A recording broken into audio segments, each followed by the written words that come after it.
Good evening. Today I'll be reviewing A Boy and His Dog. Back when Fallout 4 was announced, I decided to go ahead and review the different Fallout games. And when I was doing the research for the games of Fallout, the movie A Boy and His Dog kept popping up. So I thought I'd go ahead and check that one out. By check it out, he means watching it bootleg on YouTube. It's public domain. Alright, let me go ahead and get to the plot in a sentence. Follow a scavenger and his dog as they search the post-apocalyptic wasteland of Arizona, searching for some tail. Wait, what? This movie is almost a half-assed porno. Then why bother watching it? Well, to each their own. But if you're looking for a movie that has like a lot of the feel of Fallout, this is the one that's going to get you. Unfortunately, that's all that's there. Vic, the boy of The Boy and His Dog, is a scavenger that's trying to live off the waste. He's an 18-year-old that just kind of runs around scavenging what the teams of scavengers kind of leave behind. Eventually, they run into a group of slavers that are digging in an old, pit, probably an old grocery store. But anyway, he runs off with a bunch of their supplies and uses their supplies to barter his way into a town. And while they're in that town, they decide to stop and watch a movie. Well, they go in and watch a porn, really. Classy. Don't worry, it's nothing really more than people just kind of groping on each other. Still classy. Well, anyway, while they're watching the movie, the dog Blood, the dog of The Boy and His Dog, detects a girl in the audience of the movie. And for some reason, he's a psychic dog. Are his powers explained? Not even a little. And when he learned how to talk, he kind of forgot how to hunt. How convenient. And I wouldn't even really call him powers, because all he seems to be able to do is communicate telepathically with Vic. Lame. I know, and it doesn't really seem to have the ability to communicate with anybody else either. Blood calls Vic Albert for some reason, no other reason, just to piss him off, really. But Blood and Vic had kind of developed a bit of a symbiotic relationship. Vic searches the ruins for food, and Blood searches the ruins for the ladies. And while they're out looking for food and company, Blood tries to teach Vic about the history of the world. What purpose would that have? Well, if you don't learn history, you're doomed to repeat it, and it kind of helps to develop the world that they're in. So, what kind of world are they in?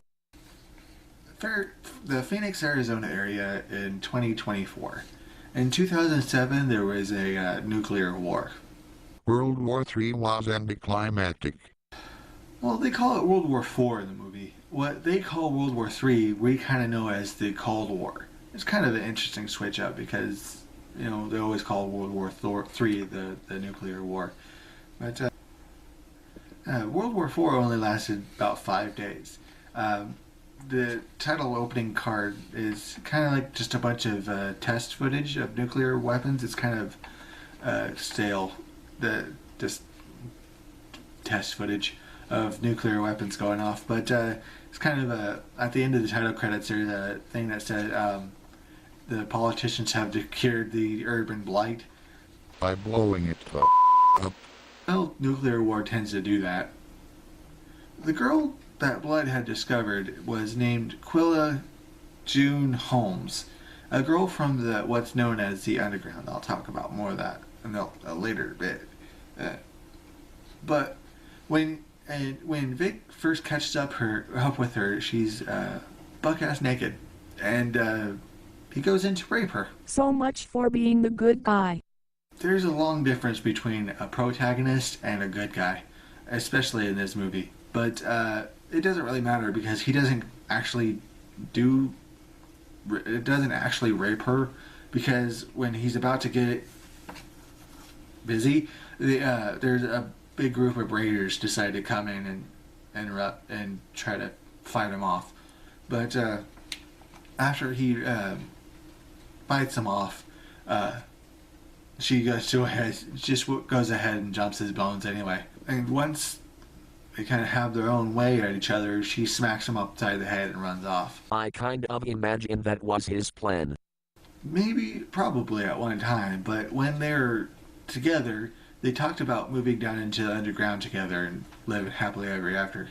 And although Blood is against the idea, Vic decides to chase after her. Why would he do that? I don't know. He keeps claiming that he somehow betrayed her. She somehow betrayed him, but the entirety of their relationship was boinking in a boiler. That's it. They met, boinked, and gone. And she somehow betrayed him. And when they catch up again, she somehow loves him. So he has to chase out. She has to stay with him forever. It is pretty obvious that she is trying to use him for her own goals. And when they get down to the entryway to the underground, Blood doesn't go down. There's a bit of a reputation of the underground that Blood doesn't seem to want to deal with. When he starts going down into the down under, it kind of looks like what I would imagine a missile silo would look like, or like what kind of like what I would imagine a underground base would look like. But eventually he gets to the parts where the people actually live, and it's like a twisted Norman Rockwell painting. Like the guys are running around in overalls and flannel shirts.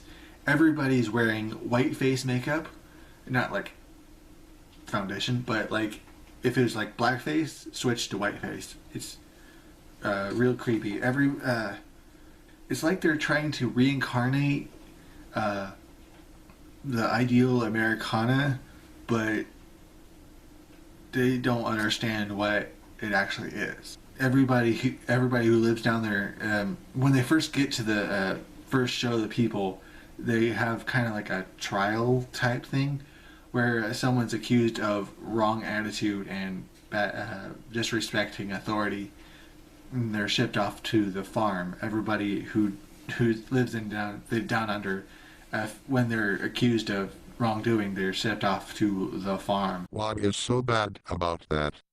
Oh, nothing. Nothing's wrong with going out to the farm. There's lots of room in the fields to go run around and play with all the other dogs. Sounds like fun. Sure. But the underground, the people live down there call it the state of Topeka, which is, as a Canadian, it's very kind of confusing. But anyway, that's the state they decided to live in. But they've been sequestered from the world for so long that they've become sterile. So that's why they lured Vic down into the underground, so they can use his fresh genetic material. Let's call it that. I volunteer as tribute. Vic was kind of excited to be a part of their breeding program too, but it turns out he's just laid out on a bed with a strategically placed blanket with tubes going underneath it to extract his seed. So, he gets to lay in bed and get lunked off all day? Somehow I don't think it's as great as you're making it out to be. But since he prefers his own personal freedom, he breaks free. And as he's doing so, there's a bit of a revolution that breaks out in the area. And eventually I think they're supposed to imply that he's pinned down, but they just kind of stop behind a trash can and watch the trial of the different conspirators of the revolution get sentenced to the farm. But the trial just kind of consists of the city council members reading off a list of names that we never heard of these people before or since. They just kind of like, there's a big guy that just kind of goes up to people, crunches their neck, and that's it. Who are these people? Why do we care? Because they were the revolution of the underground that we know nothing about. And that's going to go ahead and bring me to the bad points of the film. They seem to like to infer and imply more than what's going on into the characters. Nothing wrong with some world building. Well, no, not really, but I mean, that's one of the greatest things about the Lord of the Rings series is that and a lot of the other great series is there's more that's going on the planet than just what's going on to the characters. But when you get down to it, these characters have nothing to do with what's going on anywhere else in the world. So it's like they hype up the dangers of the underground, but when you get down to the underground, it's nothing like how they said it was going to be. Or they at the end when they say, or when they try to get out of a tough situation, let's go into town. Well, no, they got taken over by someone. It's like, well, who was that someone? Who? It's like they say let's go in. And they're earlier in the movie that say let's go into town. Okay, what happens at the town? They watch a movie. No, that's seriously all that they do in that town. They go watch a movie, and then they move along. And it's like every segment is just that little bit of segment, and then they move along. That little bit of segment and move along. There's like these points aren't like drawn together anyhow. There doesn't seem to be any real dangers in this wasteland. Like, yeah, there's slavers and like I feel like there's any danger to the main character. They do run into something called a screamer, but they don't show what that screamer is, and he doesn't have to fight off that screamer. There's only like 2 real fight scenes in the movie, and they're really poorly lit and poorly choreographed. The first one, they're fighting over the girl, which Blood's it's like, let's get out of here. There's no reason to fight over this girl. But Vic is hiding and shooting at the people. The people are kind of hiding and shooting back. I would say it's a very realistic shooting scene. It's very fun to watch though. And it's like there's no like monsters, either human or otherwise. And there really doesn't seem to be a plot for like 2/3 of the movie. It's not until he gets down into the underground that he's actually fighting for something or against anybody. And when he gets down into the underground, it's like, oh yeah, there it is. It's kind of like the Enclave. It's like 2/3 of the way through the movie. It's like, oh wait, there's supposed to be something going on.